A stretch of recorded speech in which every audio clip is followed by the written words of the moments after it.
Finally দেখতে দেখতে চলে আসছি বিকাশের দোকানের সামনে। গাইস এগুলা কি?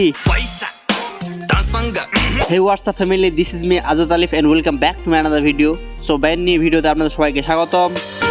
তো গাইস আপনারা কি বুঝতে পারতেছেন যে আমি কই যাইতেছি?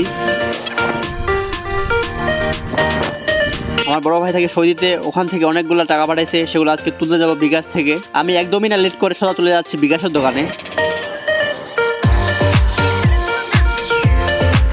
আর গাইস বড় ভাই টাকা দিয়ে কতদিন বা চলবো? তোমরা তাড়াতাড়ি আমার চ্যানেলটি সাবস্ক্রাইব করে দাও, তো আমি যেন তাড়াতাড়ি এখান থেকে কিছু আর্ন করতে পারি। তো ফাইনালি দেখতে দেখতে চলে আসছি বিকাশের দোকানের সামনে। আর এখানে এসে দেখি যে বিকাশের দোকান বন্ধ, তাই ওখান থেকে বের হয়ে চলে গেলাম কিছু খেতে। আর খেয়ে দিয়ে রওনা দিলাম বাসার দিকে। গাইস ওই দোকান বন্ধ থাকার কারণে আমরা অন্য দোকান থেকে টাকা তুলে ফেলেছি, বাসায় নিয়ে যাই দেখাইতেছি। গাইস এগুলা কি? গাইস এত পেশা পেশা করে লাভ নাই, এগুলা আমার পেশা না, আমার ভাইয়ের পেশা।